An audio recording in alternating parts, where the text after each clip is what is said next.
El tema que tenemos que desarrollar recibe el nombre de la llamada la radiación del cuerpo negro. Para poder llegar a entender lo que esto significa, vamos a tener que hacer un recorrido que en términos históricos fue bastante importante y sinuoso. Desde mitad del siglo XIX hacia finales del siglo XIX, uno de los temas que tuvieron mucha trascendencia en la historia de la física tuvo que ver con agarrar un material sólido, en particular un metal, porque siempre los metales pueden ser llevados a mayor temperatura que otro sólido, sin cambiar de estado, y estudiar lo que el sólido emitía a esa temperatura T. En ese momento, lo que se estudió que emitía un sólido era lo que se conocía con el nombre de la radiación térmica, porque estaba asociada a la temperatura del sólido caliente. Y el sólido caliente recibía el nombre de radiador. Cuando aproximadamente en 1870 aparece en escena Maxwell con todas las teorías con las que desarrolla el electromagnetismo, habla de la existencia o de la posible existencia de las llamadas ondas electromagnéticas. Bueno, no mucho tiempo después quedó claro que la radiación térmica que emite el sólido caliente no eran más que ondas electromagnéticas. En particular, las ondas electromagnéticas que se encuentran en la región del infrarrojo, la radiación visible y el ultravioleta.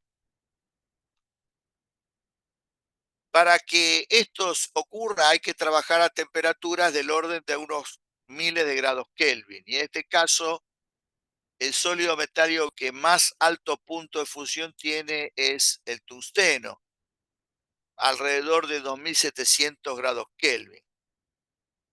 Igualmente, se acostumbran a ver gráficos hechos a temperaturas que ya no corresponden para el estudio del sólido caliente, sino de otros cuerpos calientes que tienen un comportamiento asimilable al del sólido. ¿Qué significa estudiar lo que emite el sólido caliente? Significa estudiar lo que se llama su espectro de emisión. Y estudiar el espectro de emisión implica dos cosas. Con un espectrómetro, determinar las longitudes de onda que forman parte de esa radiación. Estudiar las longitudes de onda es equivalente a estudiar la frecuencia, debido a que ustedes conocen de física 2 que lambda por F es igual a C, que es la velocidad de propagación de cualquier onda electromagnética en el vacío. El otro elemento que se estudia es la llamada radiancia espectral, que nosotros la vamos a representar con I mayúscula en imprenta de lambda de T. En el siglo XIX, la técnica para medir la radiancia espectral no era una técnica de medición directa, y todo el esquema, de alguna manera experimental, más las cuentas que uno debía hacer con lo que uno medía, lograba constituir lo que se conocía con el nombre del volómetro. Determinar la radiancia espectral significa determinar la cantidad de joules, energía, por metro cuadrado segundo y unidad de longitud de onda que transporta esa radiación. En particular, los joules por metro cuadrado segundo representan la intensidad. Por lo tanto, la radiancia espectral es la intensidad por unidad de longitud de onda. Por la misma relación que antes, la radiancia espectral también se puede representar en términos de la frecuencia. Nada más que acá va a ser la intensidad por unidad de Hertz, que es la unidad de frecuencia. ¿Cuáles eran las características que tenía el espectro de emisión de un sólido metálico cualquiera? Bueno, era claro que el espectro estaba muy determinado por la temperatura y por las propiedades de la superficie del radiador, porque el efecto que vamos a estudiar básicamente es un efecto que tiene lugar en la superficie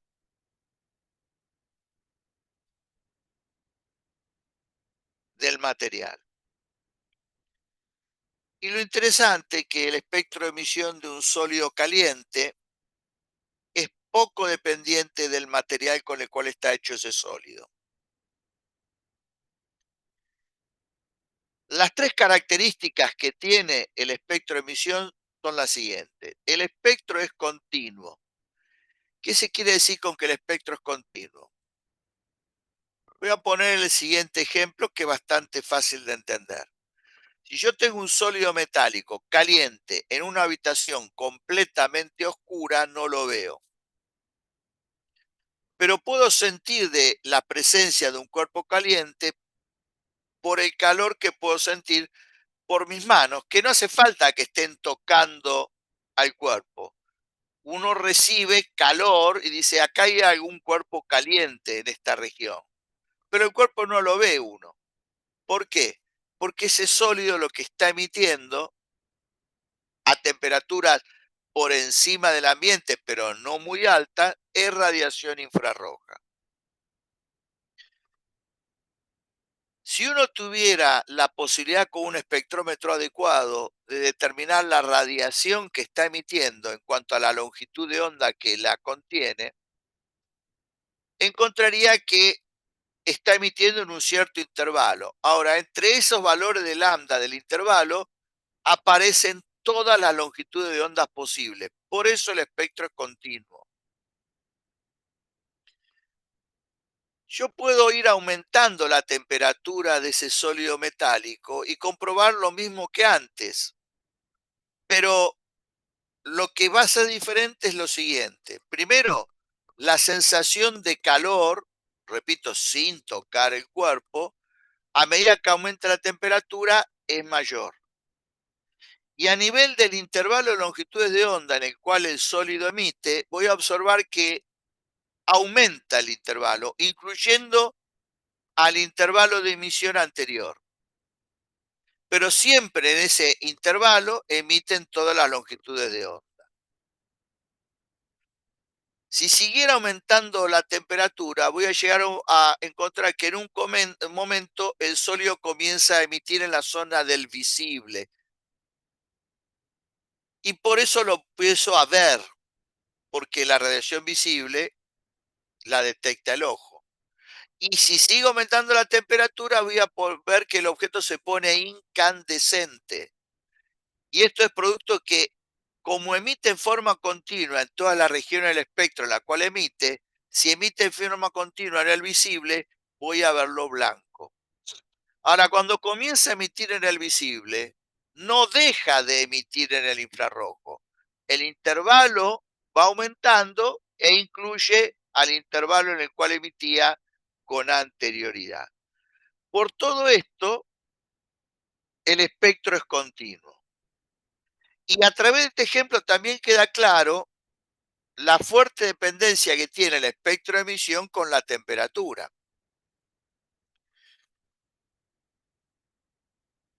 Pero a su vez observa la siguiente característica. Supongamos que estudio el espectro de emisión a la temperatura T para el valor de longitud de onda de 10.000 Armstrong.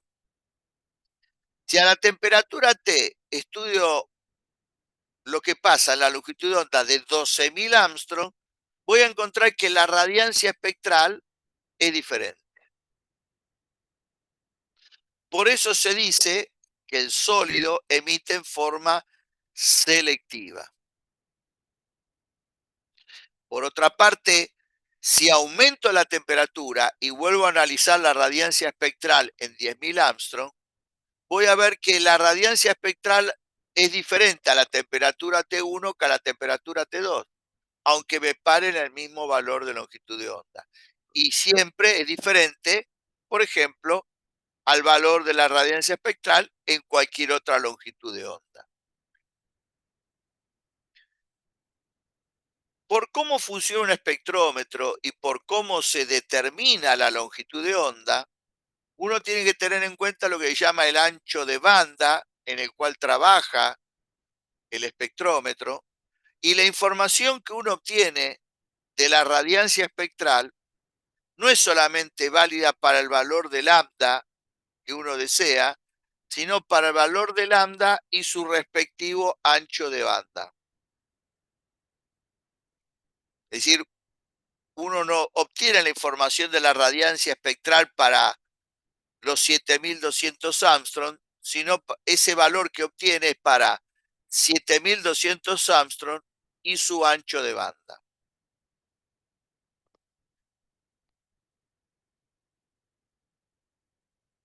Si yo comparo el espectro de emisión de dos metales a la misma temperatura, me va a costar bastante poder encontrar alguna particularidad en el espectro de emisión como para decir, mira, por este motivo esto es hierro y por este motivo esto es aluminio. Por eso es muy poco dependiente de las propiedades intrínsecas del radiador.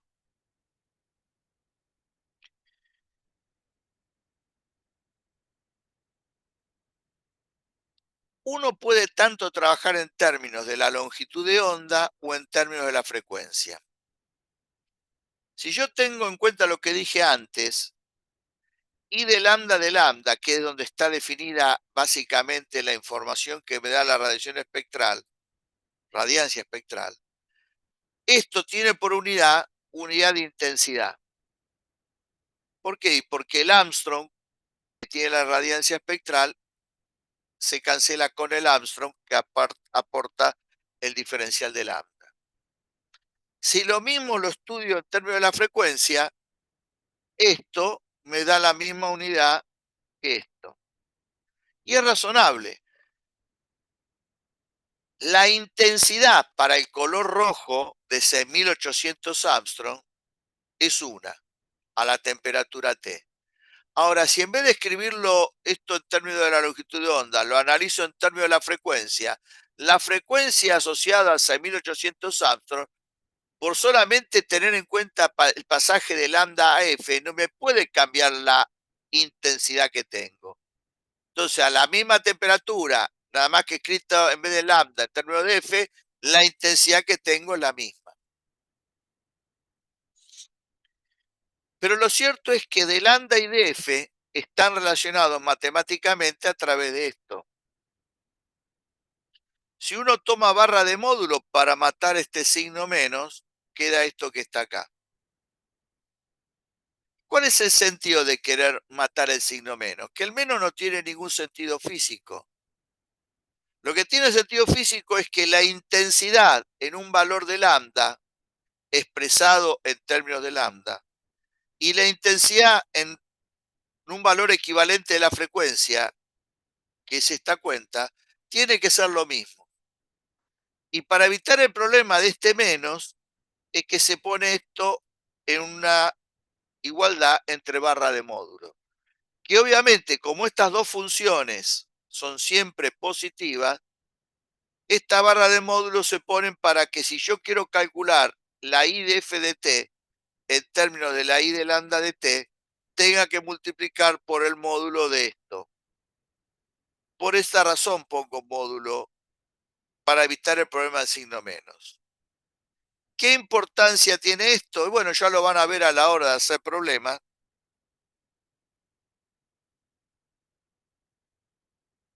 Que implica la posibilidad de, si conozco la información en términos de la longitud de onda, cómo hacer para construir la expresión en términos de la frecuencia. O al revés, si la conociera en términos de la frecuencia, ¿cómo podría ser para conocerla en términos de la longitud de onda?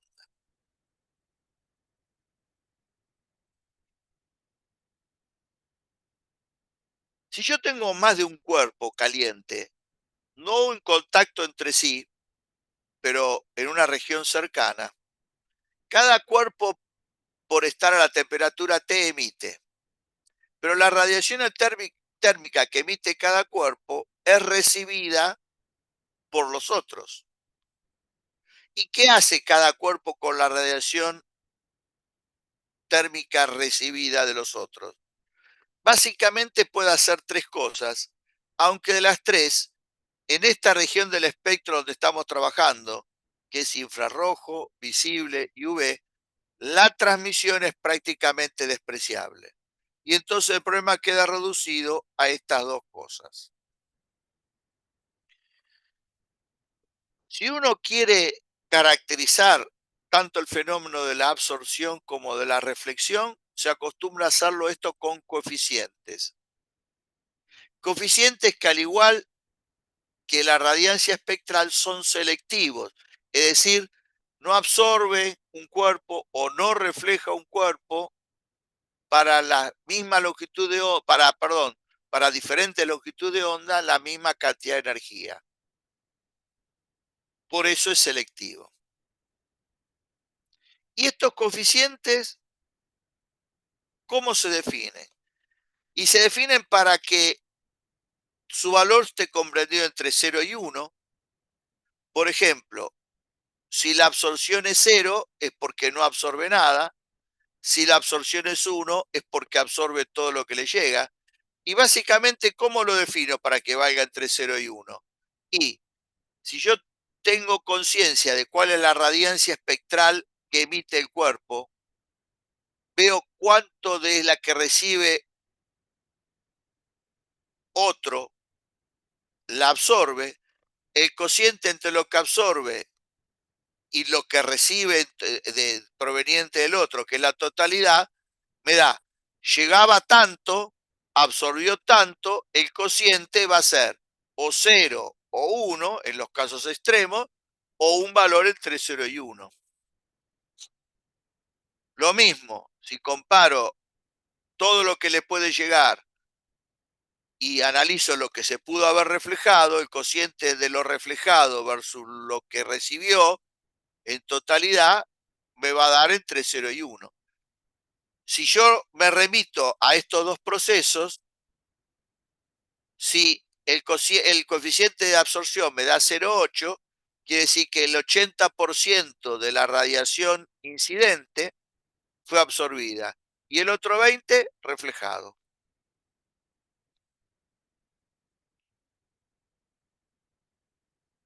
Si uno analiza qué efecto tiene lugar en el cuerpo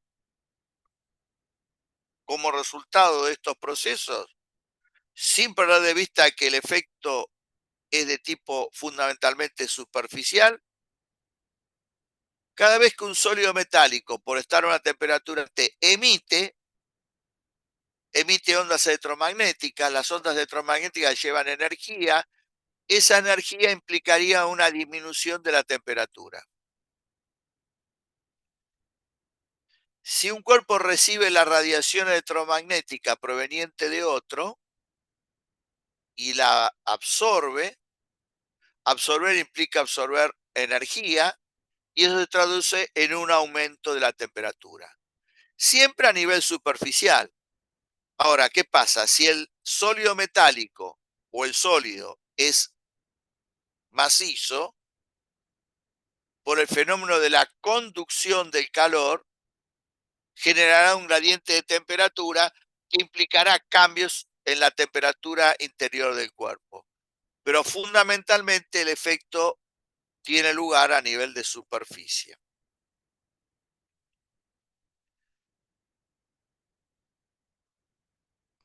Imaginemos la siguiente situación. Una región separada del resto por paredes adiabáticas, de tal manera que no hay intercambio de calor entre el exterior y lo que pasa dentro de esta región. Y dentro de esta región, delimitada por paredes adiabáticas, un conjunto de cuerpos sólidos, metálicos, si se quiere, a distinta temperatura. E inclusive participa la temperatura a la cual se podría encontrar las paredes de la cavidad. Entre los cuerpos no hay contacto para que no esté presente el fenómeno de la conducción, y en esta región hay vacío para que no haya convección. ¿Qué es lo que predice la termodinámica que va a ocurrir? Y que el sistema va a evolucionar hacia una temperatura de equilibrio. El de menor temperatura aumenta su temperatura, el de mayor la disminuye, hasta que todo el sistema quede en una temperatura de equilibrio entre la menor y la mayor.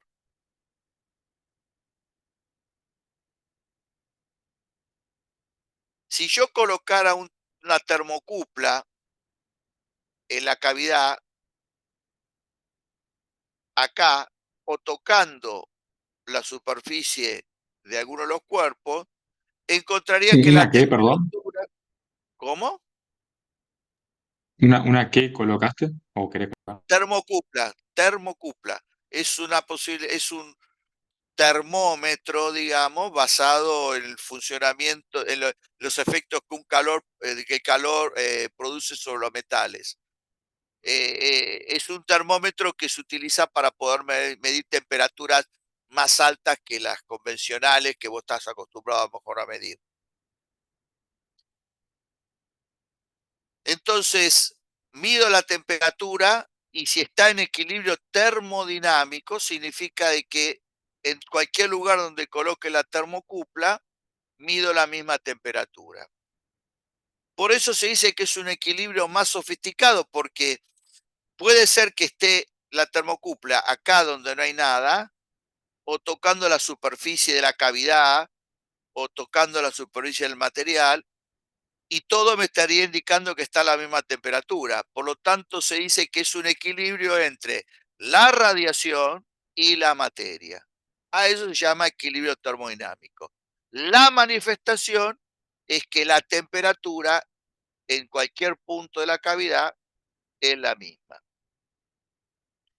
Inspirado en esto, Kirchhoff, el mismo de la teoría del circuito, desarrolló la llamada ley de la radiación térmica.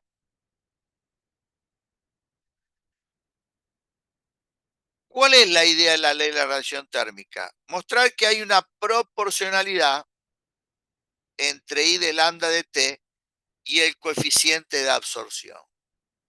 ¿Y esto cómo se puede entender de manera sencilla? ¿Cómo puede entenderse esta proporcionalidad? Bueno, la idea es bastante simple. Si un cuerpo está a menor temperatura que el resto, su temperatura de equilibrio va a ser mayor. Para que su temperatura de equilibrio sea mayor, es porque tiene que absorber más radiación electromagnética que la que emite, en el sentido de que la energía que consigue ganar por la absorción es mayor que la que pierde por la emisión. Eso explicaría por qué va a una temperatura mayor. El de mayor temperatura responde al revés, como para poder entender por qué evoluciona hacia una temperatura menor. Por otra parte, supongamos que en el conjunto de cuerpos que están dentro de esta cavidad hubiera alguno que por alguna razón uno dijera es el mejor absorbedor. Por ejemplo, este. Bueno, uno se preguntaría primero, ¿y qué significaría ser el mejor absorbedor? Ser el mejor absorbedor, en términos sencillos, y absorbe toda la radiación electromagnética que a él le llega. Manejémoslo como una idea posible. Bueno, si fuera el mejor absorbedor, hubiera un cuerpo que tuviera esa característica, inevitablemente tiene que también ser el mejor emisor. ¿Por qué? Porque si no, no habría manera de llegar a la temperatura de equilibrio. Piense usted que la temperatura de equilibrio se consigue cuando, de alguna manera, emite en la misma proporción que lo que absorbe, como para entender por qué la temperatura se mantiene constante. Y si esa temperatura se tiene que mantener constante, o tiene que alcanzar el valor de constante, mejor dicho, es porque si es el mejor en un aspecto, es el mejor en el otro. Si fuera el mejor absorbedor y no fuera el mejor emisor, no importa por ahora qué significaría eso, la temperatura iría constantemente en aumento, no habría equilibrio. Lo mismo si fuera el mejor emisor y no fuera el mejor absorbedor. La temperatura tendería a ir en disminución, inevitablemente. No es tan claro qué significaría ser el mejor emisor, pero digámoslo de esta manera, analizo lo que emite cada uno de estos cuerpos y hay uno que emite claramente a la misma temperatura que el resto, mayor cantidad de energía que el resto. Como idea funciona. Por todo esto tiene que haber una proporcionalidad. Y la proporcionalidad se manifiesta en la ley que escribió Kirchhoff. El cociente entre la radiancia espectral de un cuerpo y el coeficiente de absorción del mismo a la temperatura de equilibrio termodinámico y el intervalo comprendido entre lambda y lambda más de lambda es independiente de la geometría y detalle de composición interna del cuerpo y es una función de lambda. En la práctica, ¿qué significa esto? Tengo el cuerpo 1. Esto es la radiancia y este es el coeficiente, la radiancia espectral y el coeficiente de absorción. Si hago este cociente, por lo que dije antes, me tiene que dar lo mismo que este cociente para el cuerpo 2, que este cociente para el cuerpo 3 y este cociente para el posible cuerpo n. Pero este cociente lo hago para un valor de lambda y su respectivo ancho de banda. Por ejemplo, para lambda de color rojo, a la temperatura que sea de equilibrio. Ahora, el mismo cociente lo puedo hacer para el lambda de color amarillo, para el lambda de 10.000 Armstrong, para el lambda de 500 Armstrong. Bueno, para cada lambda hago este mismo cociente. Por eso, lo que me termina quedando es una función que va a depender de lambda. ¿Y cómo me doy cuenta de esto? Y por el carácter selectivo que comenté que tiene tanto el I de lambda como el A de lambda. Esta observación de Kirchhoff termina en escribir un I de lambda. ¿Por qué uso la letra I? Porque claramente este cociente que está indicado acá tiene que ser una radiancia espectral. ¿Por qué? La I del numerador en cada caso es una radiancia espectral y lo del denominador son coeficientes adimensionales entre 0 y 1. Por lo tanto, la unidad de lo que me queda es una unidad de radiancia. Pero la radiancia espectral ¿de quién? Porque la del cuerpo 1 está acá, la del cuerpo 2 acá, la del cuerpo 3 acá. La radiancia espectral ¿de quién? Y Kirchhoff dice, esto sería la radiancia espectral de un cuerpo ideal, que sería aquel cuerpo que absorbe todo lo que le llega, cualquiera sea la longitud de onda en la cual trabaje. ¿Por qué un cuerpo ideal? Y porque en la práctica no hay ningún cuerpo que muestre que absorbe todo lo que le llega en toda la región del espectro. En alguna región absorbe más, en otra región absorbe menos, en un valor de lambda absorbe más, en otro valor de lambda absorbe distinto.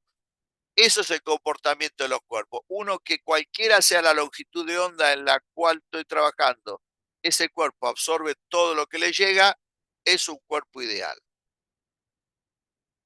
Si yo meto ese cuerpo ideal en la ley de Kirchhoff, tengo que hacer el I de ese cuerpo sobre 1, y el I de ese cuerpo sobre 1 es lo que me da acá. Eso es la radiancia de este cuerpo ideal, que fue denominado cuerpo negro. Nombre no muy feliz. ¿Y cuál es la razón por qué se habla de la radiancia espectral del cuerpo negro? La razón es lo siguiente. ¿Por qué puedo ver un cuerpo cualquiera? Por lo que emite y por lo que refleja barra dispersa. Si el cuerpo es autoluminoso, lo voy a ver, porque está emitiendo la radiación visible que es sensible al ojo. Pero si no es autoluminoso, ¿por qué lo veo? Porque la radiación visible que llega es reflejada barra dispersada, porque la dispersión es una cosa más amplia que incluye a la reflexión. En su momento lo revisaremos. Ahora, si un cuerpo absorbe todo lo que le llega, no refleja nada. Y si no refleja nada, no lo vería. Y alguien asoció no verlo a que sea negro. Por eso no es feliz la situación, porque las cosas negras también las veo. Pero ¿qué ocurre?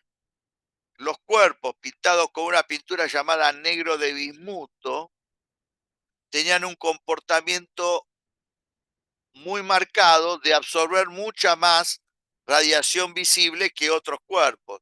Por todo eso que recibió el nombre simbólico de un cuerpo hipotético en principio, que fuera capaz de absorber toda la radiación que le llega, cualquiera sea su longitud de onda, se ha denominado negro. Los físicos experimentales entonces, ¿qué hicieron? Empezaron a pensar en cómo hacer para encontrar algún aparato, algo que funcionara como pedía la definición de Kirchhoff, porque si no, no tenía ninguna utilidad eso. Si no hubiera ningún cuerpo que ni siquiera aproximara a lo que pedía Kirchhoff. Y encontraron que mientras me mantenga en la región del visible, infrarrojo, UV, existía la posibilidad en el laboratorio de contar con un cuerpo que se comportara como un cuerpo negro. Y fue el llamado radiador de cavidad. Con este esquema, Lumer y Pringsheim desarrollaron una serie de experimentos en los cuales estudiaron el espectro de emisión del cuerpo negro. ¿Cuál era el sentido?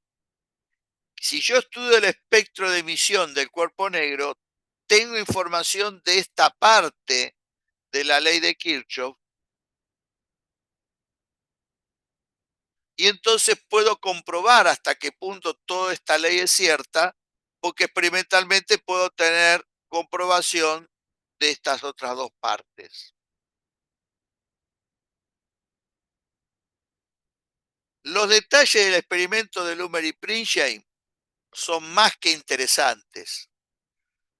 Cómo constituyeron el radiador de cavidad, cómo lo calentaron, cómo estudiaron el espectro de emisión, en qué consistía el volómetro que usaron. Pero todos esos aspectos nos llevarían mucho tiempo y están fuera del alcance del curso. Así que solamente hablaremos en su momento de las características de los experimentos de Lumen y Pringsheim en cuanto al el espectro de emisión del cuerpo negro. Pero, ¿qué es un cuerpo negro? ¿Qué es un radiador de cavidad?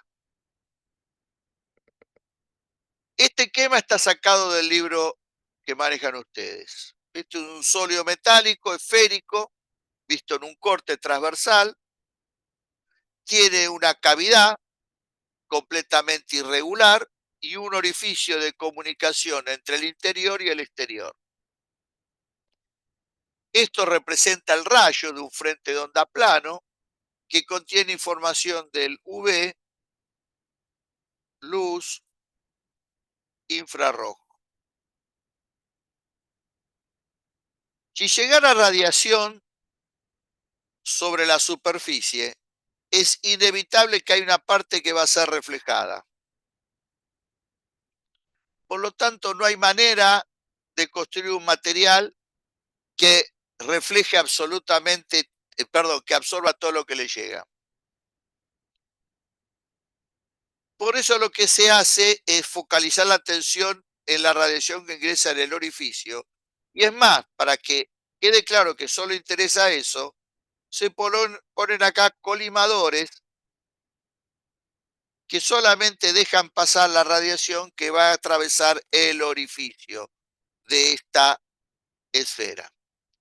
Por eso la forma exterior no importa, puede ser de forma esférica, cúbica, cilíndrica o de la forma arbitraria que ustedes quieran.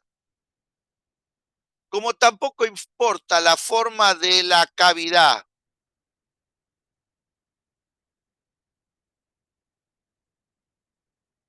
¿Qué me está mostrando este gráfico? Que este rayo llega a la parte interior de la cavidad, acá, parte de la radiación es absorbida y parte es reflejada.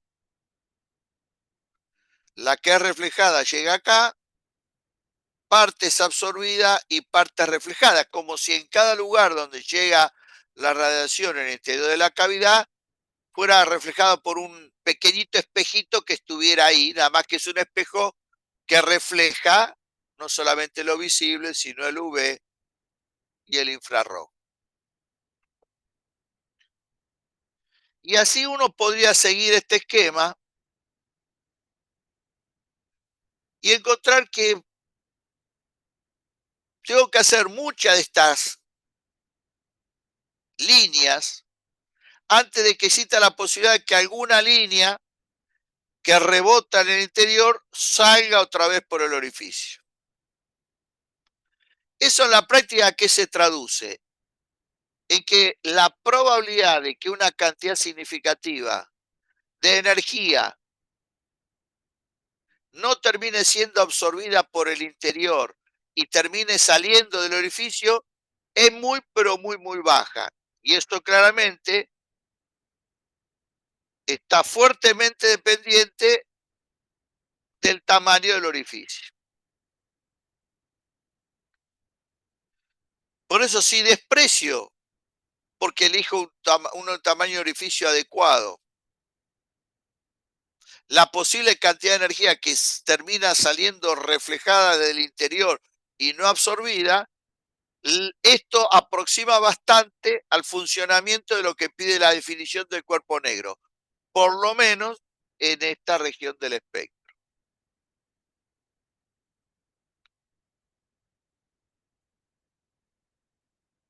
Ahora, ¿por qué se llama radiador de cavidad a esto? Porque para estudiar el espectro de emisión, que fue lo que hicieron Lumer y Pringsheim, esto hay que calentarlo. Calentarlo, lograr que llegue a una cierta temperatura y cuando alcanzó la temperatura de equilibrio, estudiar la radiación que sale por el orificio, no la que emite de acá, porque el verdadero cuerpo negro es el orificio. Y esto es fácil decirlo, pero no es fácil conseguirlo. Muy elementalmente, ¿qué hicieron Lumer y Pringsheim? Agarraron un metal forma de cilindro. En la dirección del eje, en una de las tapas hicieron un orificio. Y luego bobinaron con alambre resistivo todo el cilindro. De tal manera que quedó cubierto todo el manto del cilindro y las tapas, con excepción del pequeño orificio que había en una de ellas. Se hizo pasar una corriente eléctrica ahí, se genera efecto Joule, se entra a calentar la superficie exterior y por conducción se entra a calentar cada parte de la cavidad. Y las paredes de la cavidad comienzan a emitir. De vuelta con una termocupla puede uno esperar el tiempo para que se alcance la condición de equilibrio termodinámico y se estudia solamente la radiación electromagnética que sale desde el interior y atraviesa el orificio, porque el verdadero cuerpo negro es el orificio.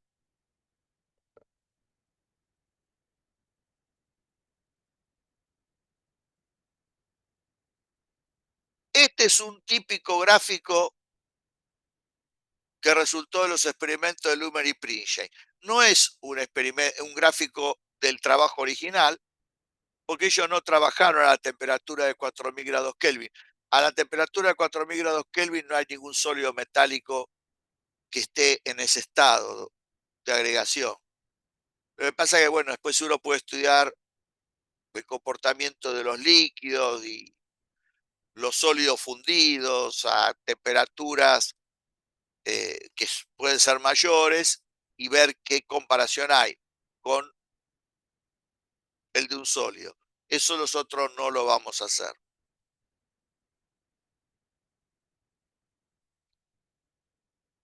Estos son gráficos teóricos hechos a 2000, 3000, 4000 grados Kelvin. En este eje va la longitud de onda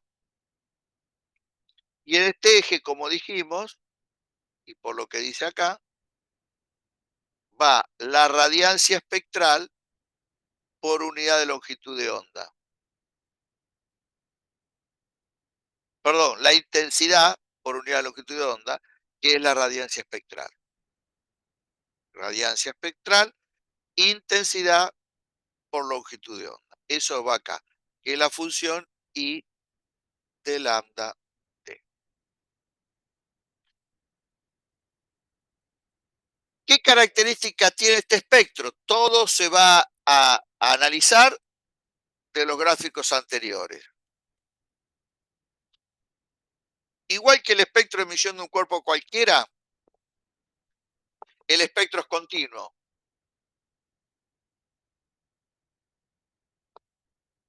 Bueno, entre este intervalo, intervalo de longitud de onda, está emitiendo en todas las longitudes de onda. Aumenta la temperatura y aumenta ese intervalo. Aumenta la temperatura y aumenta el intervalo. Estas curvas se hacen asintóticas al eje de lambda. Por todo eso el espectro es continuo. El espectro de emisión de un cuerpo cualquiera era fuertemente dependiente de la temperatura, sí. Y era selectivo, sí. Bueno, el carácter selectivo se ve claramente acá. A esta lambda, por ejemplo, tengo una cierta radiancia espectral. A la misma temperatura en este lambda tengo otra. Aumenta la radiancia espectral, perdón, aumenta la temperatura y para el mismo lambda la radiancia espectral a diferentes temperaturas es diferente. Carácter selectivo que veníamos hablando.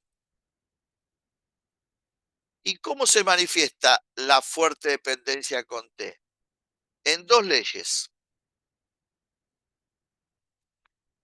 Si yo me paro en esta longitud de onda, 4000 grados Kelvin, y tomo en cuenta el ancho de banda, yo lo hago exagerado el dibujo,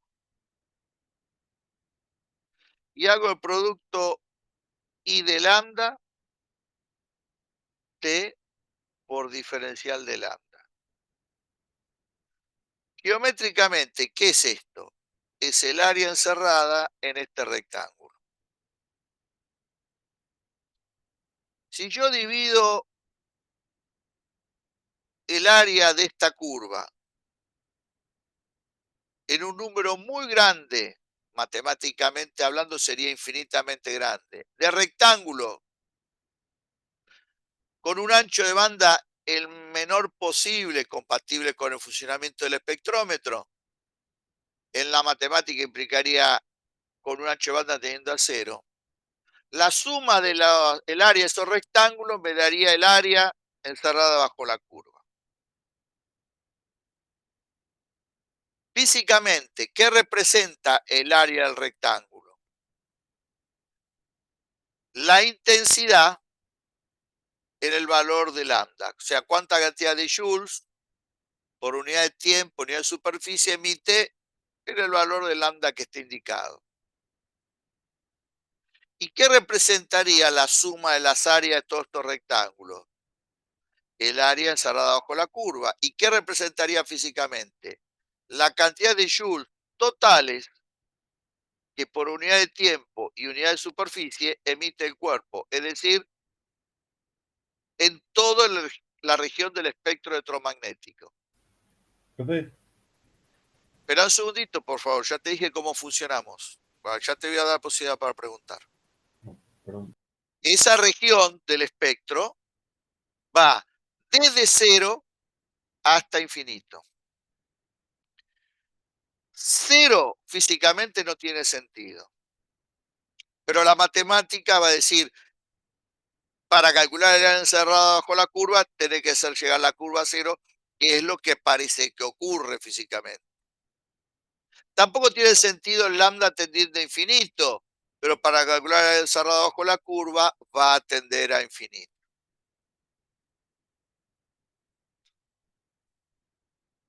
Por eso es la cantidad de joules totales que por unidad de tiempo, unidad de superficie, emite el radiador de cavidad, el cuerpo negro, en todo el intervalo.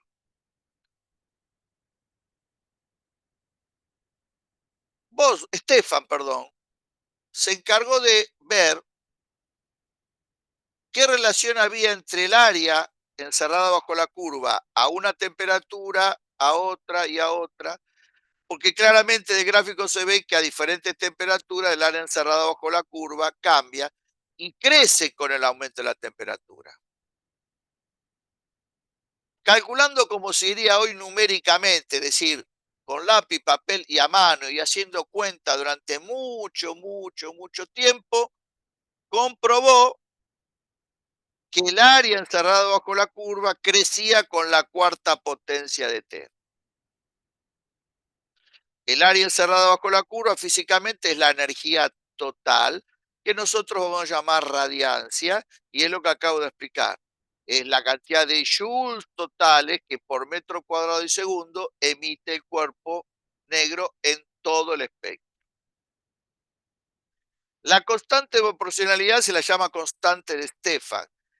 Tiene este valor y no hace falta saber la memoria porque en situación de examen el valor de esta constante como de todas las otras que van a aparecer es dado. Tiempo después, Boltzmann, utilizando termodinámica y la teoría de Maxwell, construyó una explicación teórica de la ley de Stefan. Por eso se habla de la ley de Stefan-Boltzmann.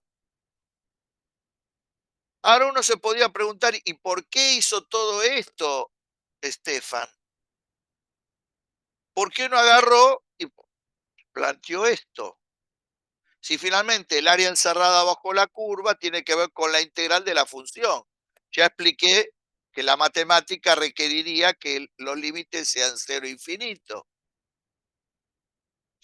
Y porque esta función no se la conocía. Por eso el cálculo de las áreas, Stefan las hizo en forma numérica.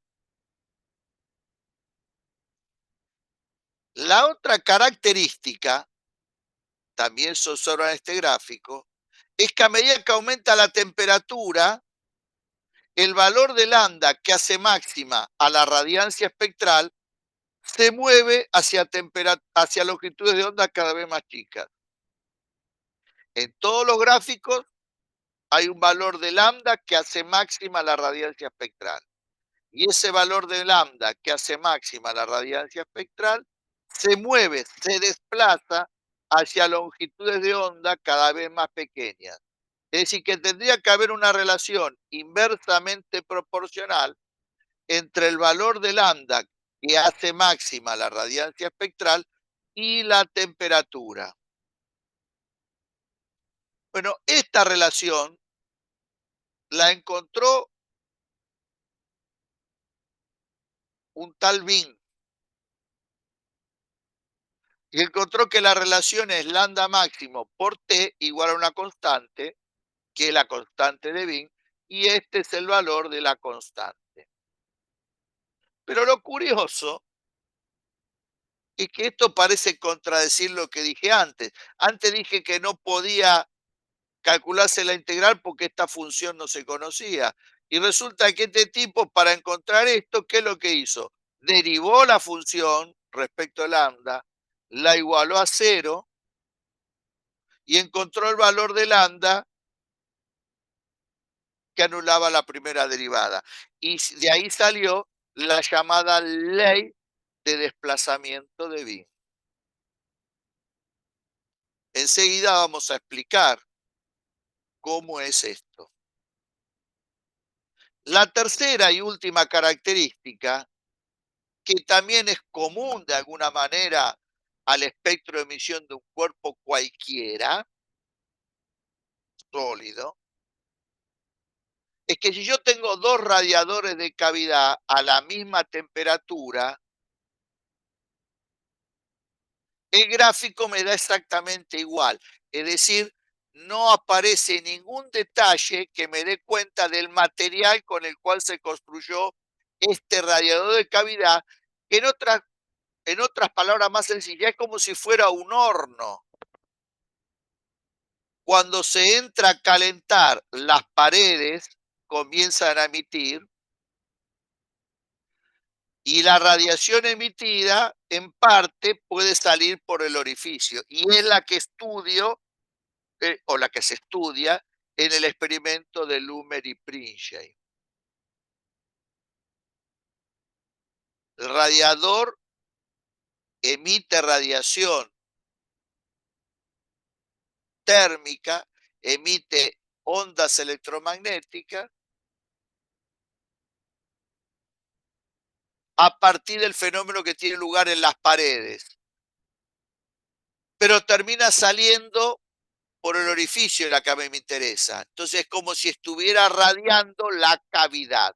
Esa es la imagen. No es más que una manera más técnica de identificar lo que sería el funcionamiento de un horno.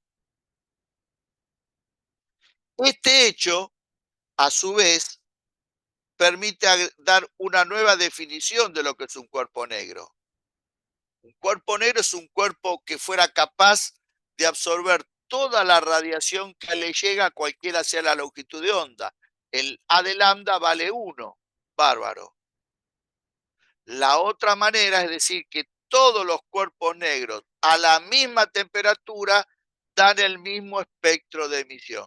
Es decir, yo tengo un cuerpo que no sé si es negro o no, pero conozco el gráfico del cuerpo negro, por ejemplo, a 4000 grados Kelvin, ¿qué es esto? Supongamos que ese cuerpo lo puedo calentar a 4000 grados Kelvin. Lo calienta a 4000 grados Kelvin y estudio su espectro de emisión.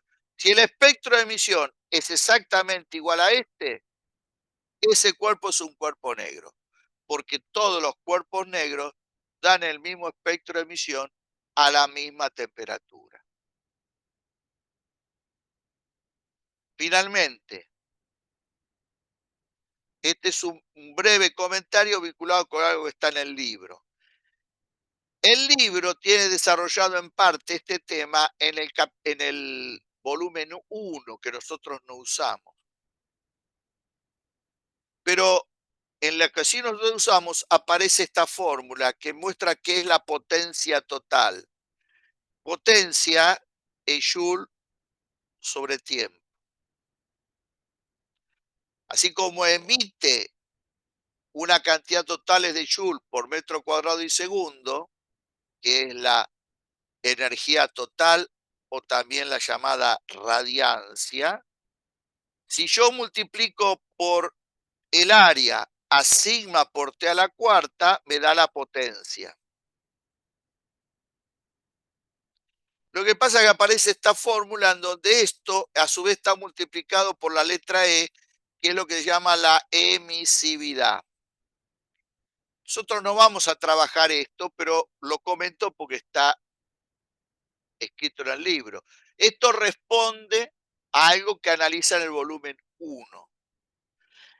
El sentido de este coeficiente, que también está su valor entre 0 y 1, es comparar la forma de emisión de un cuerpo negro con la forma de emisión de un posible cuerpo cualquiera.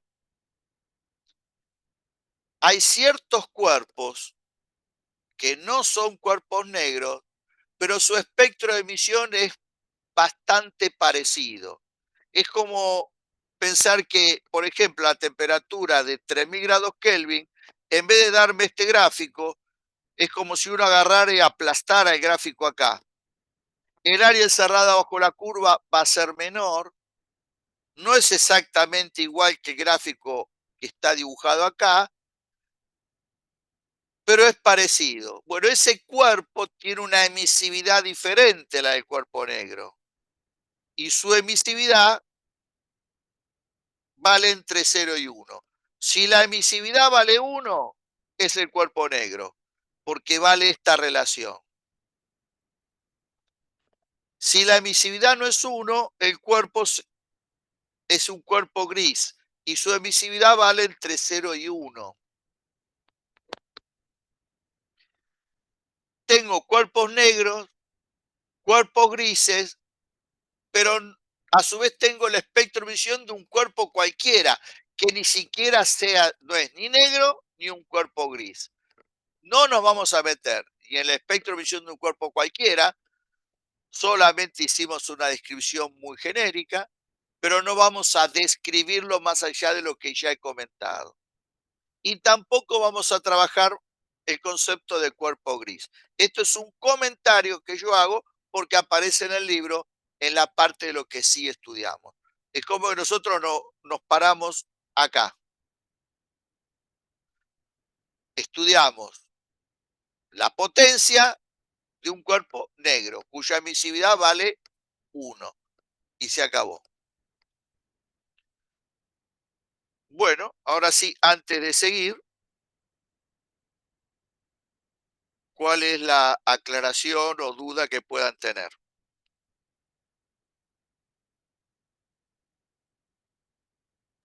No, perdón, ya me di cuenta yo solo, perdón. ¿Cómo? Disculpa, no te entendí. No, disculpe que yo había preguntado antes, pero nada, ya lo entendí. Ah, ¿lo entendiste? Perfecto. Sí. ¿Alguno más? ¿Alguna pregunta? Yo ¿Alguna? tenía una consulta en cuanto a los trabajos prácticos, de dónde se No, no, publicaron las fechas. pero no. Las clases estas no son para eso. Vos escribime un mail y yo te lo contesto todo. Igual te la voy a contestar ahora, pero porque, viste, nos distraemos la atención. Ah, bueno, Vos me, discúlpame, sí. vos preguntame todo lo que quieras por mail, yo te lo contesto. Ahora que me lo hiciste, te lo hago. En breve va a salir toda la información. Por ahora, lo único que te salen de los trabajos prácticos de laboratorio es la manera como se tienen que juntar para armar grupos. Si no lo hicieron, por favor háganlo. Y durante fin de esta semana, la semana que viene, ya van a aparecer los horarios de laboratorio y la forma como los van a hacer. Pero por ahora, como también lo conté en el campus, ustedes tienen que esperar que salga la información. Porque todo lo que ustedes tengan que hacer va a estar adecuadamente informado, en tiempo y en forma. Entonces, por ahora lo que está informado es cómo hacer para formar los grupos. Nada más. Eso es lo Bueno, único. Y ya te digo, fin de semana o a lo sumo comienzo de la que viene, vas a tener resuelto el tema de cuándo tenés que hacer los trabajos prácticos, cómo y demás. bueno, perfecto, muchas gracias. Bueno, vinculado con el tema que estamos hablando, sí, hasta acá, ¿alguna otra aclaración? Este tema tiene muchas menos dificultades conceptuales que la parte de relatividad. pero tiene una dificultad no menor que transita caminos de temas que ustedes no están muy formados, ya sea porque directamente algunos no los vieron y otros por el nivel físico y matemático que tienen de dificultad tampoco los pueden ver. Entonces, no están muy o adecuadamente formados en el aspecto de las ondas electromagnéticas, cosa que no es culpa ni de física 2 ni de física 3, sino simplemente que hace falta otra formación para poder hacer eso. Y bueno, obviamente aquel que tenga más en claro esas ideas va a aprovechar mucho mejor estas cosas. Yo trato de hacer una explicación bastante básica y en un lenguaje acorde con el que creo que es el nivel que tienen.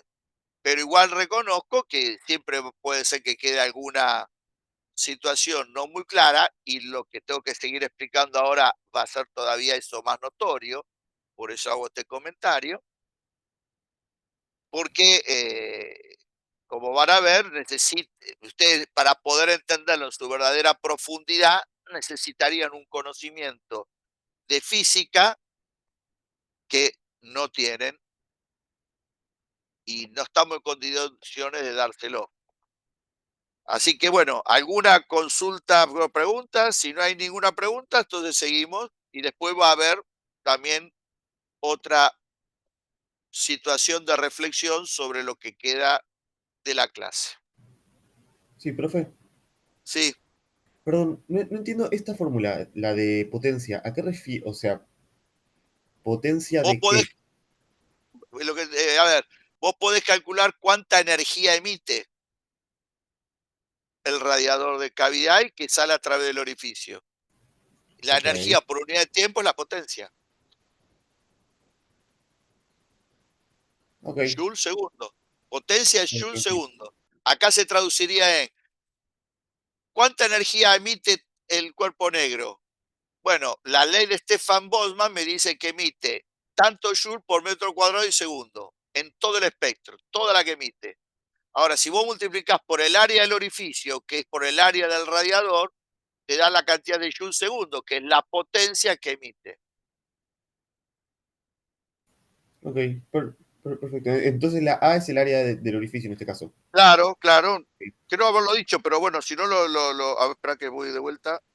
No, puede ser, puede ser que yo simplemente Acá, no. esto es el área del orificio, acá. Bueno, acá Per- está todo muy borroso Perfecto, ahora. muchísimas gracias. Este es el área del edificio. Perfecto, perfecto, muchas gracias. Esto te va a ser útil porque en algún problema de la guía lo vas a tener que aplicar, por eso lo comento. Lo que quería comentarles que la fórmula que da el libro contiene esto, que esto nosotros no lo vamos a analizar. Por eso hice esta aclaración. Bueno, justamente lo que tenemos que tratar de desarrollar ahora es para la física algo sumamente interesante, pero para el entendimiento de alguien que se está formando es muy difícil, que tiene que ver con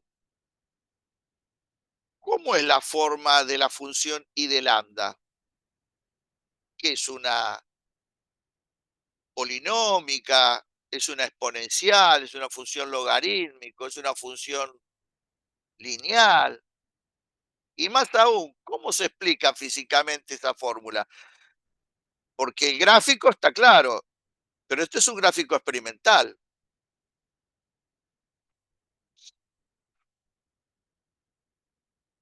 Pero resulta que alguien la pudo derivar a esa función. O sea que en algún momento hubo una función para derivar.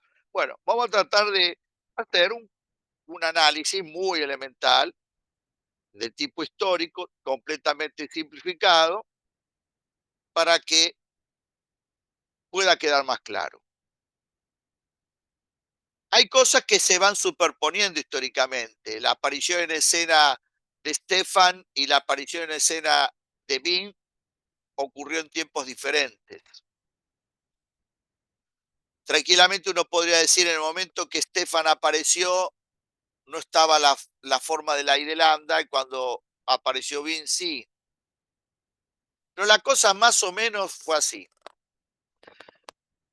El primer problema que tenían los físicos, que no era un problema menor, era que los que querían abordar un modelo teórico que explicara la función I de lambda, lo tenían que hacer sin conocer la estructura interna de las cosas, o sea, la estructura de la materia, la estructura de las paredes de la cavidad. ¿Por qué? Y porque no había un modelo del átomo. El modelo del átomo, más o menos razonable, que lo vamos a estudiar cuando veamos modelos atómicos, recién es el modelo de Bohr, 1913. En el medio está el modelo de Thomson. Pero esto fines del siglo XIX y comienzo del siglo XX. Lo cierto es que anterior a eso no había un modelo del átomo. Y hasta 1897 ni siquiera se sabía que dentro de las cosas, cualquiera sea su estado de agregación, había electrones. El electrón, su presentación oficial en 1897, justamente por Thomson, que luego, a partir de la hipótesis que el electrón forma parte de la estructura de la materia, desarrolla un primer modelo del átomo, el modelo de Thomson. Como algo contaremos cuando veamos modelos atómicos. Y entonces, ¿cómo hacían para construir la función I de lambda? Usando termodinámica. Y algunos termodinámicas más teoría de Maxwell, porque la teoría de Maxwell del electromagnetismo es de 1870. A eso se lo conoce con el nombre de termodinámica de las radiaciones, que no es sencilla. A tal punto no es sencilla que lo que hicieron estudios termodinámicos para poder encontrar la forma de I de lambda terminaron ganando el premio Nobel, como el caso de Wien. Para encontrar el gráfico de I de lambda, tuvo que desarrollar tanto la termodinámica que cuando en el siglo XX comienzan a entregar los premios Nobel, uno de los primeros premios Nobel es él, pero no por haber resuelto el problema que estamos discutiendo, sino por los avances que le dio a la termodinámica a partir de su intención de encontrar la función I de lambda. ¿Qué es lo que encontró él? Él encontró una función que funcionaba muy bien en el UV. ¿Qué significa que funcionaba muy bien en el UV? Que si uno grafica la función de Wien a cualquiera de estas temperaturas, se superpone perfectamente con estos gráficos experimentales. Y también anda bastante bien en la zona del visible. Pero cuando va al infrarrojo, el gráfico de Wien es como que hace así, y el experimental es el que está viendo acá. Hay una discrepancia grande. Pero a las temperaturas que estaban los gráficos, el gráfico de Wien y el experimental compartían el máximo. Por eso él pudo derivar su función, igualar a cero, y llegar a la ley de desplazamiento de Wien, así se llama la ley que obtuvo él, sin contar con la función I de lambda que describía claramente el problema. Por eso, aunque se quisiera usar la I de Wien acá, no se iba a llegar a esto. Porque yo estoy obligado a integrar entre 0 e infinito. Y la I de Wien solamente funciona en la zona de longitudes de onda del orden de aproximadamente entre los cientos de Armstrong y los 3900 Armstrong, que es el ultravioleta.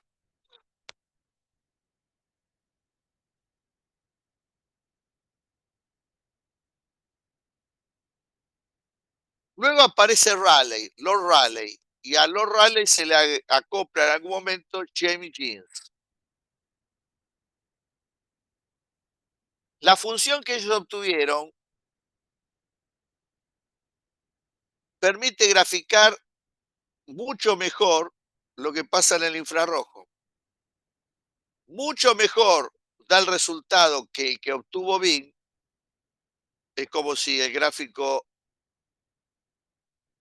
de Rayleigh viniera por acá, mejor que el de Wien, pero no lo suficientemente bueno como era el gráfico de Bing en el V. Pero el problema que tenía el gráfico de Rayleigh es que cuando entraba en la zona del ultravioleta, longitud de onda del orden de los cientos de Armstrong, como ustedes ven acá, a cualquier temperatura, ya el gráfico pegó la vuelta, permítame la expresión, y ya se acerca a cero. En cambio, el gráfico de Rayleigh crece monótonamente y se hace asintótico al eje este, y predice que cuando lambda tiende a cero, el I de lambda tiende a infinito.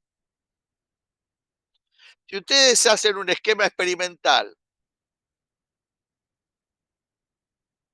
en el laboratorio y presentan una información que discrepa tanto entre lo que usted dice y lo que pasa experimentalmente, le tiran el gráfico o lo que ustedes hicieron por la cabeza.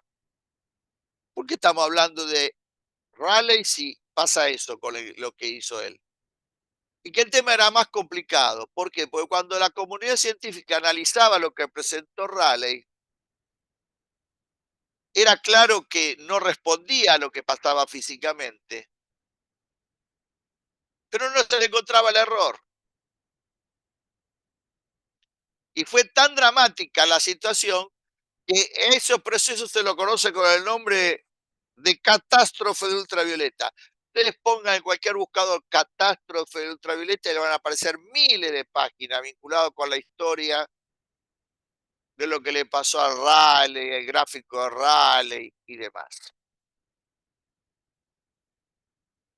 Todo esto es anterior, estamos hablando 1890 y pico, por ahí.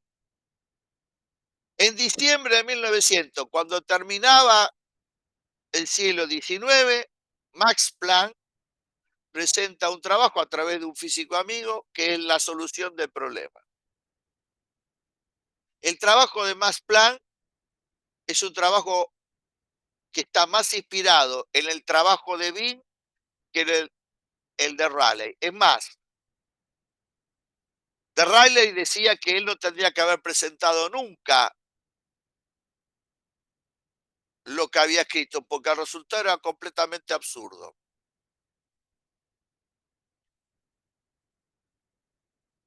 Es tan duro el trabajo de Planck en termodinámica como es el de Wien. ¿Podemos analizar los trabajos de Wien, Rayleigh y Planck? No, porque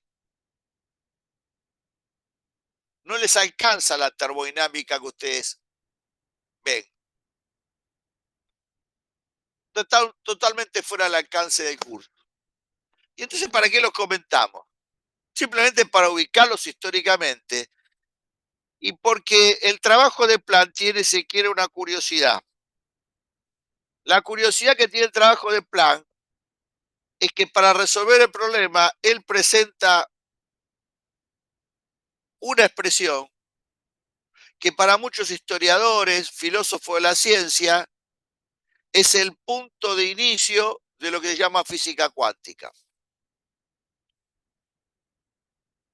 Por esa razón se hace el comentario del trabajo de Planck. Pero es tan complicado esto, miren, como muestra le voy a relatar algunos de los elementos que se podrían tener en cuenta para hacer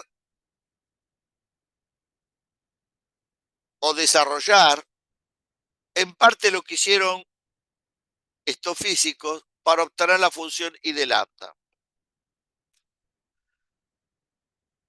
Lo primero que debería tratar de entenderse es por qué las paredes del horno emiten, por qué un sólido cualquiera emite. Y hacerlo sin tener idea de la estructura de la materia era casi imposible. Pero como ya dije, en 1897 se encontró que el electrón en una partícula que formaba parte de la estructura de la materia, cualquiera sea el estado de agregación. Y entonces el mismo Thomson, que fue el que se lo conoce como el padre del electrón, se encargó de incorporar el electrón formando parte de lo que ya llamó su modelo atómico. Y con ese modelo se podía entender cómo el electrón podía quedar oscilando, vibrando. En los átomos de las paredes de la cavidad había electrones y los electrones podían vibrar, oscilar. ¿Y por qué eso era importante? Porque Maxwell había establecido que la fuente más básica de emisión de ondas electromagnéticas era tener una carga acelerada y un electrón oscilando, vibrando, era una carga acelerada.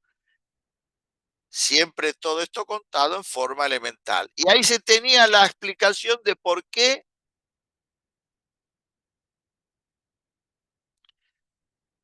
vibraba, por qué, mejor dicho, emitían las paredes de la cavidad. Por los llamados dipolos oscilantes, osciladores electrónicos o resonadores que formaban parte de la cavidad. Bárbaro. ¿Ustedes saben la física de todo esto? No. ¿La van a estudiar? No. Ni siquiera estudian esto los electrónicos. O sea que ¿se puede estudiar por la cuenta de uno? Es muy difícil. Muy, pero muy difícil.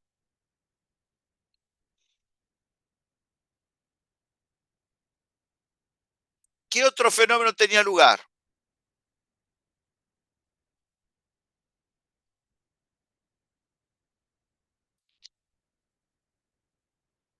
Desde esta región de la pared se emite un frente de onda plano.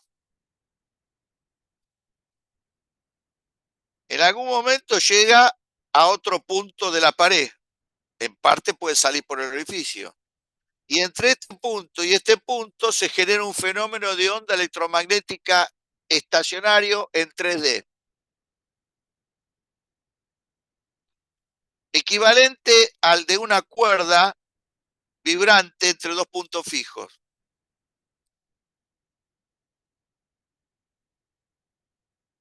En donde cada punto de la superficie de la cavidad funciona como un nodo. ¿Esto es el electromagnetismo de más alto nivel que vieron ustedes? Sí. ¿Estamos en condiciones de explicarlo? No, necesitaríamos 3, 4 clases. A lo que ustedes tienen de física 3, habría que agregarle 3, 4 clases cómodamente para poder entender esto.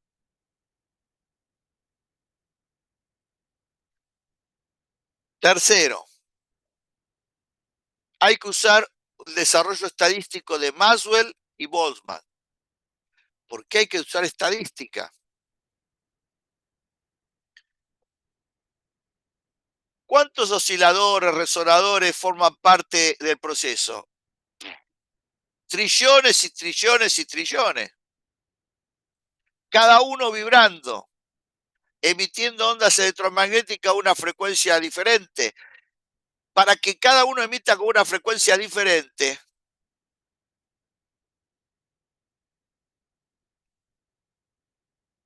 hay que tener en cuenta que según la teoría de Maxwell,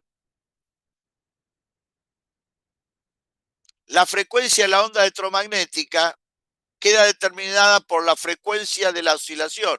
Es decir, el electrón tiene una frecuencia de vibración, esa F define la frecuencia de la onda electromagnética.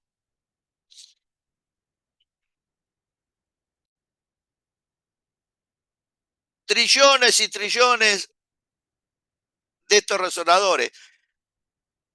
¿Se puede estudiar esto viendo lo que pasa con cada resonador individualmente? Imposible. Hay que usar métodos estadísticos.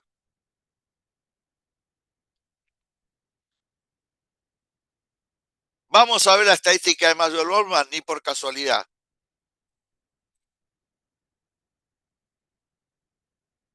Estas tres cosas ya definen por qué cualquier intento de querer explicar formalmente cómo se obtuvo la función I de lambda se nos va de las manos. Ojo que no es muy diferente a la situación que pasa en la otra física, donde tenemos más tiempo, pero no es un problema de tiempo, sino es un problema de base.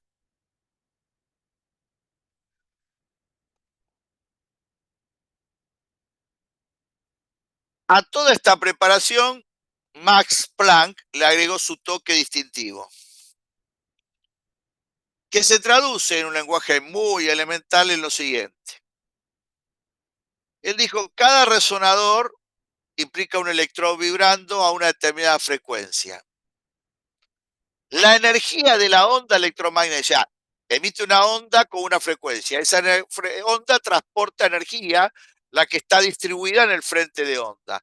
¿Cuál es la energía? Bueno, él dijo, la energía asociada a la onda emitida es cero, es proporcional a la frecuencia, que es lo mismo que decir que es proporcional a C sobre lambda. Hipótesis. Pero resulta que yo le mostré que para un lambda o una frecuencia determinada, dependiendo de la temperatura,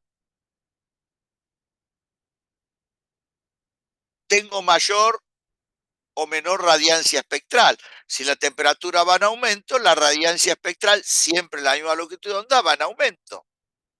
Quiere decir que no, un resonador puede estar vibrando y emitir ondas electromagnéticas que transportan diferentes cantidades de energía.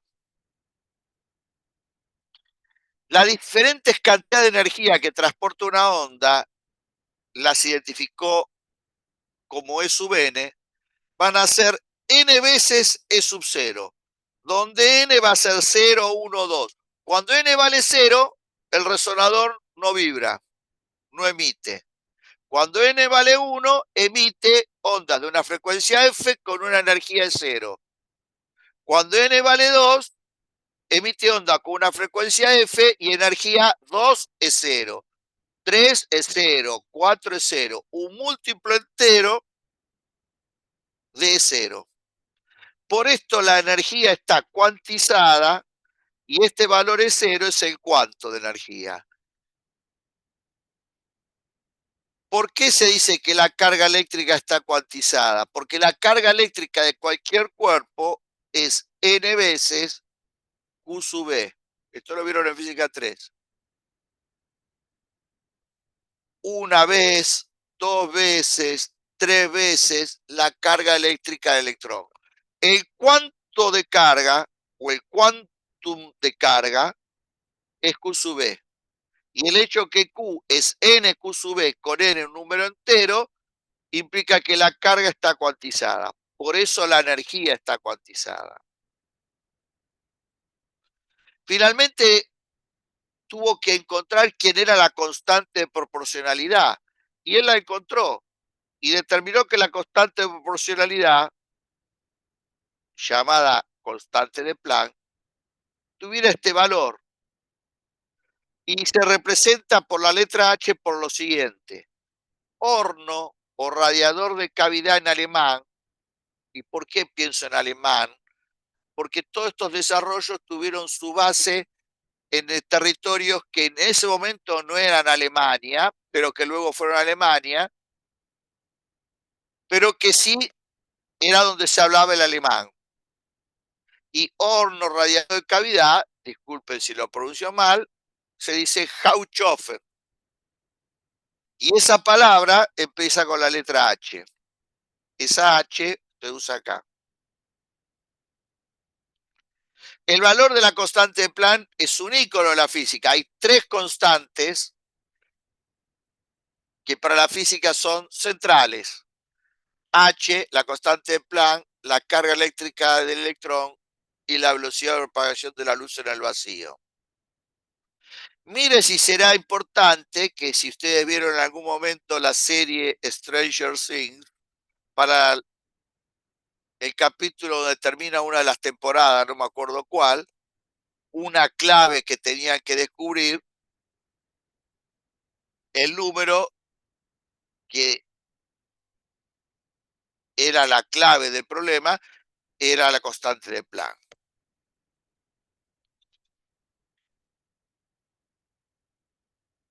Esta expresión, a partir de hoy, van a soñar con ella. Y la primera vez que apareció escrita fue en el trabajo de Planck, de diciembre de 1900. Finalmente, la última hipótesis es la siguiente.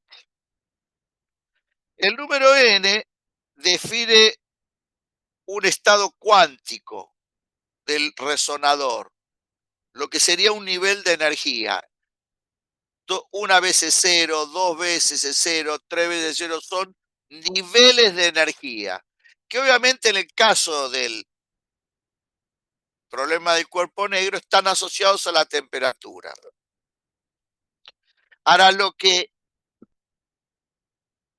también estableció Planck es que los osciladores emiten, no hay duda, pero también dijimos que un cuerpo absorbe la radiación electromagnética que proviene de otro.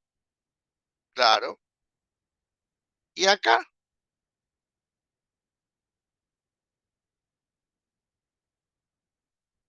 Este resonador emite y a medida que el frente de onda va avanzando, va llegando a distintos puntos de la superficie.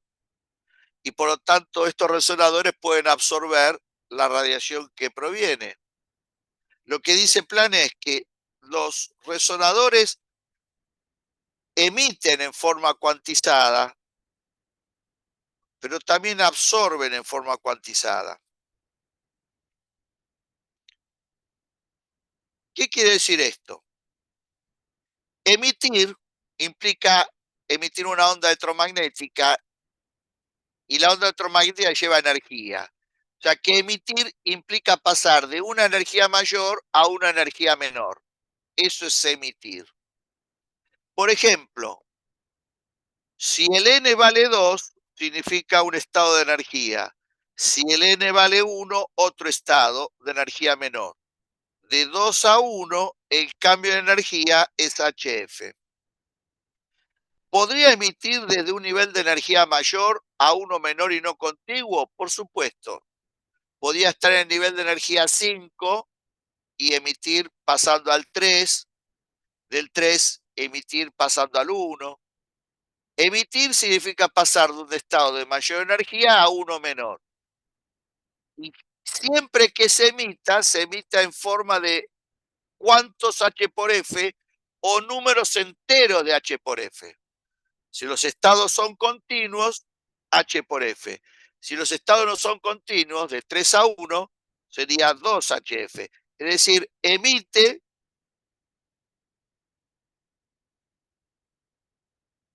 en esta forma como decíamos. Pero también absorbe en esa forma. ¿Por qué? ¿Qué es absorber?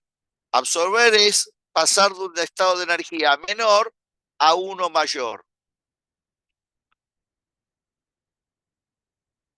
El contraejemplo del anterior sería pasar de 1 a 2. Absorbe en HF. ¿Podría pasar de 1 a 3? Sí. Y el cambio de energía sería 2HF. Es decir, que el cuerpo emite o absorbe en números enteros de ese H por F. Por todo eso la energía está cuantizada. Bueno, con todo esta preparación, Planck construyó esta función.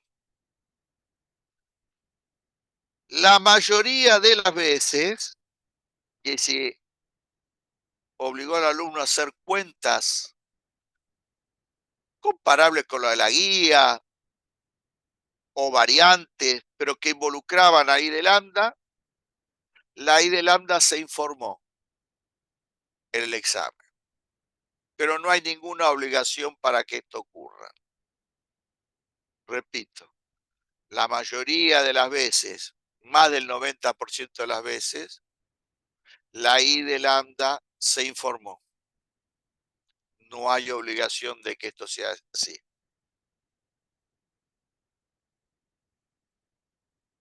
Acá aparece una constante nueva, que es la constante de Boltzmann, no la de Stefan Boltzmann que hablé de la ley anterior.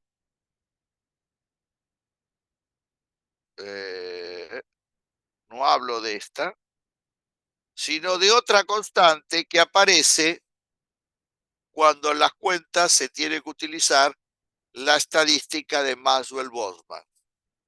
Es una constante que aparece también en la teoría cinética de los gases. No resulta desconocida, 1,38. Esta constante, como cualquier otra, no tiene que saber la memoria, va a ser informada. Hay dos problemas del libro que forman parte de la guía, que son el 75 y el 76, que están directamente vinculados con esta función, y son los siguientes. Ahora tengo la función a integrar. Bueno, hay que integrarla entre 0 e infinito y verificar que da por sigma por t a la cuarta, que es la ley de Stefan Boltzmann. Bueno, eso en la unidad 2, en la parte de guía de actividades, está el problema resuelto. Van a poder identificar mi letra. El problema 76 tiene que ver con la ley de Bin. Bin derivó una función que no es esa, sino es otra función. La derivó, igualó a 0, bárbaro. Ahora conocen la función, es esta. Bueno, derivarla, igualar a 0 y verificar que el valor de lambda que anula la primera derivada y ahí obtener la ley de desplazamiento de Bin. También está resuelto ese problema en la guía.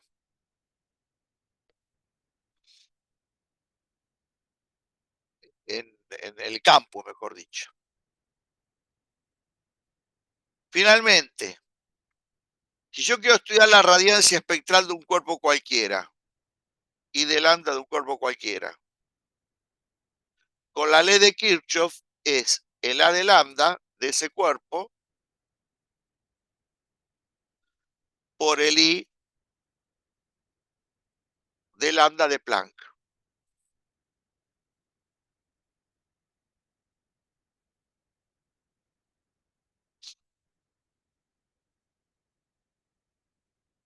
¿Puedo querer calcular el área encerrada bajo la curva, igual que antes? Sí, tendré que integrar esto entre 0 e infinito, pero no me va a dar sigma por t a la cuarta. Porque para que me dé sigma por t a la cuarta, esto tiene que valer 1. ¿Y cuánto me va a dar? No importa porque esto es simbólico. No vamos a hacer ninguna cuenta, ningún análisis, nada que involucre este tipo de resultado. ¿Se podría hacer para un cuerpo gris? Sí,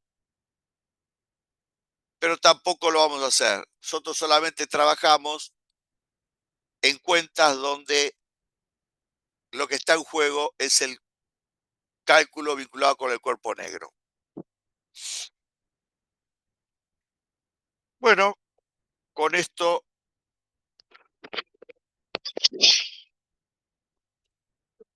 disculpen, tuve que, espero haber tapado el micrófono, me dieron ganas de estornudar, disculpen si no lo logré tapar adecuadamente. Bueno, con esto yo doy por terminado la parte mía y queda tiempo para que pueda contestar cualquier pregunta que pudiera haber sobre lo que vimos.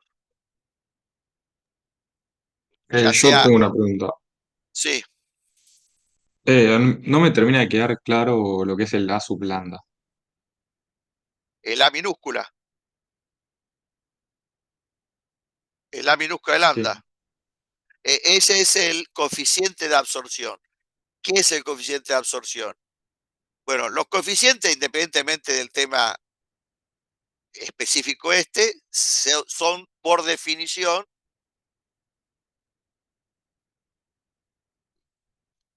que cuentas adimensionales que se definen de tal manera para que valga entre 0 y 1.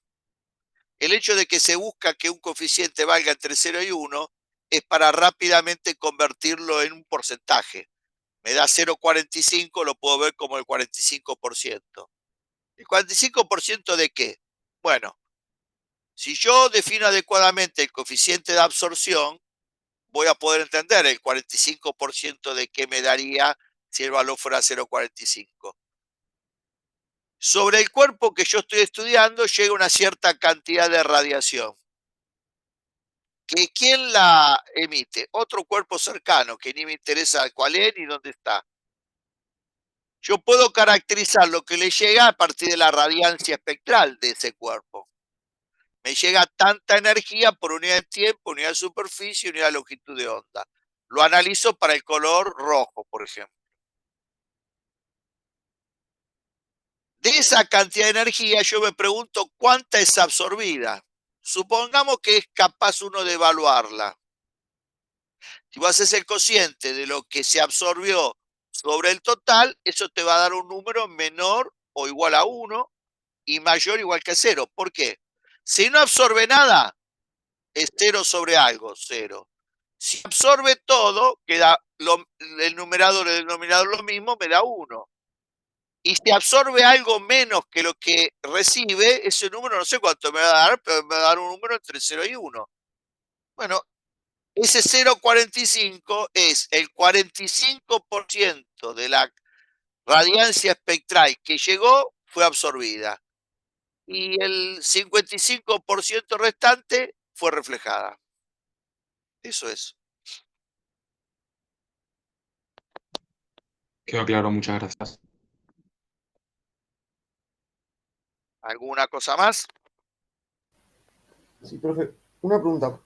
¿Por qué en lo último que estamos viendo, la energía del oscilador, en la emisión y Sí. absorción, el delta E, tanto en emisión como absorción, tiene el mismo signo?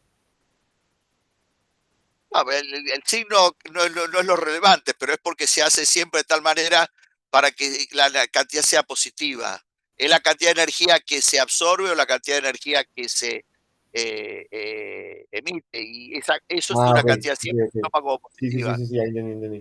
Igualmente lo que importa acá, porque finalmente tendría que ver con cómo hago el delta, inicial menos final.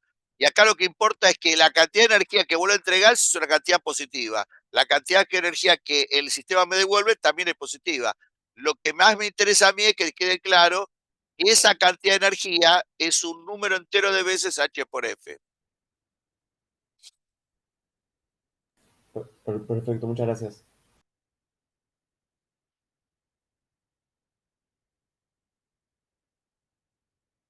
¿Alguna cosa más?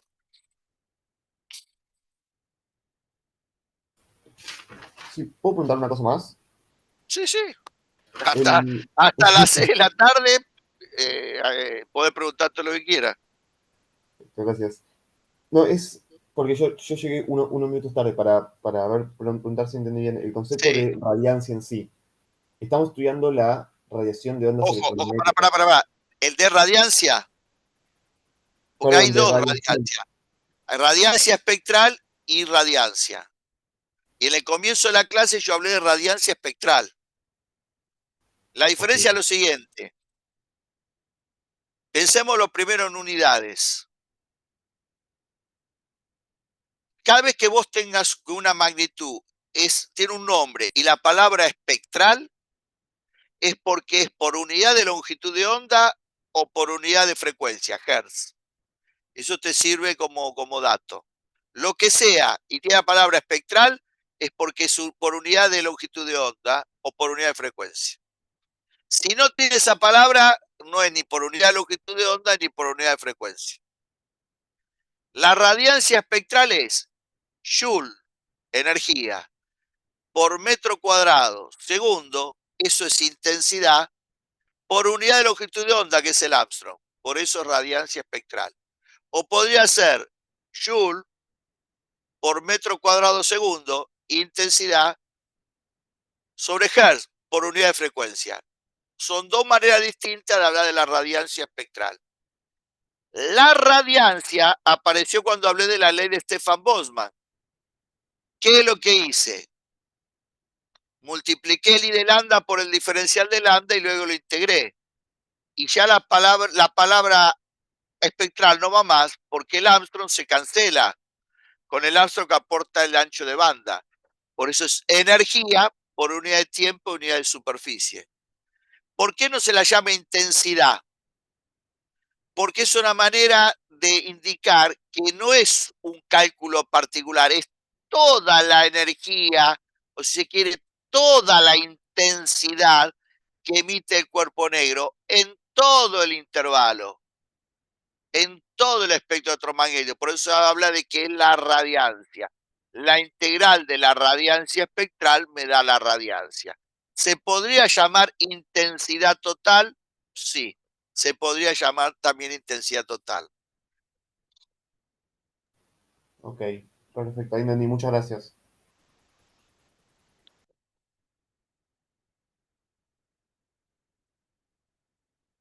¿Alguna cosa más?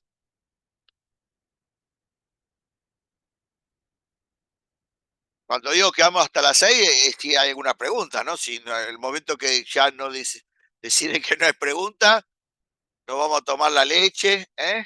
Y nos vamos a tomar un tecito y tranquilos. Sí, una última pregunta, perdón. Sí, sí. Pero entonces, ¿la radiancia total es lo mismo que la energía total? No, no. Radiancia, perdón, ya se me cruzaron los nombres. No, yo nunca usé la palabra radiancia total. Radiancia es lo mismo que energía total. Ah, Espera ok, que te lo listo, busco. listo. Espera que Sí, sí, porque yo tenía anotado la energía total y nada, lo que agregué, acá está. Radiancia es lo mismo que energía total. Lo que agregué es que es lo mismo que hablar de la intensidad total.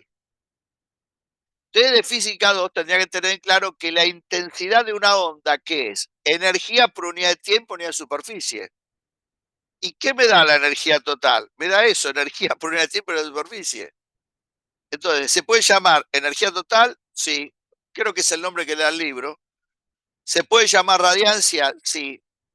¿Y se puede llamar intensidad total? Sí. Eso es lo que quise decir. ¿Está claro? perfecto.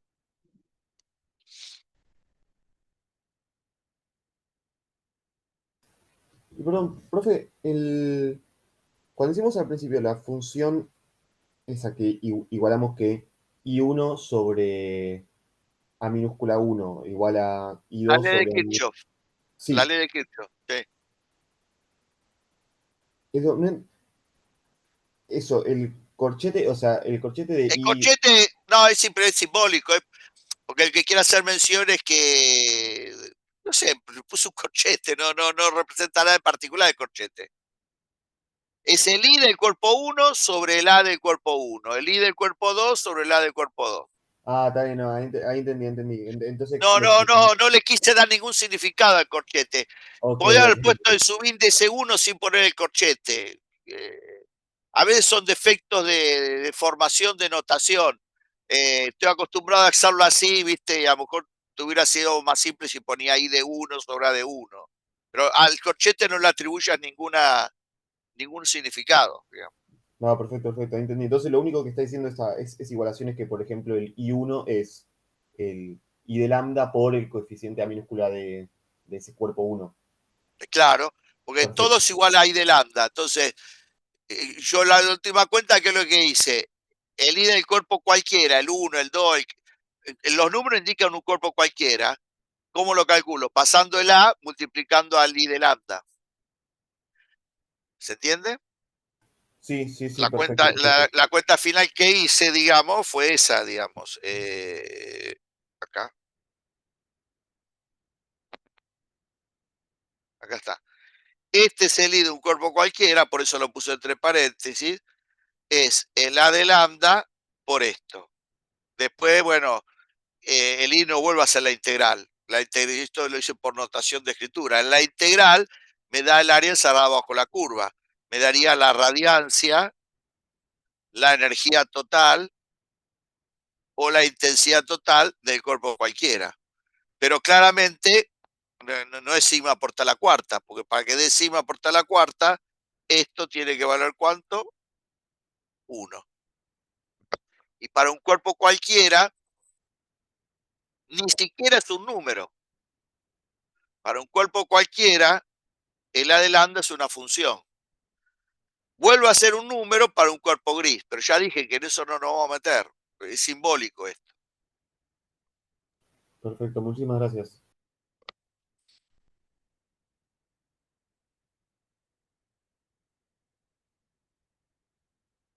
¿Alguna cosita más? Ya se han retirado algunos, ¿no? Sí. No sé si algo más Por para... acá no me quedaron más dudas, por lo menos. Bueno, perfecto. Nos vemos entonces el próximo martes. Bueno, profe, muchas gracias. Buena Gracias, hasta semana. el próximo A todos. martes. Buena Gracias, semana. bueno. Nos vemos el próximo martes. Hasta luego. Hasta luego.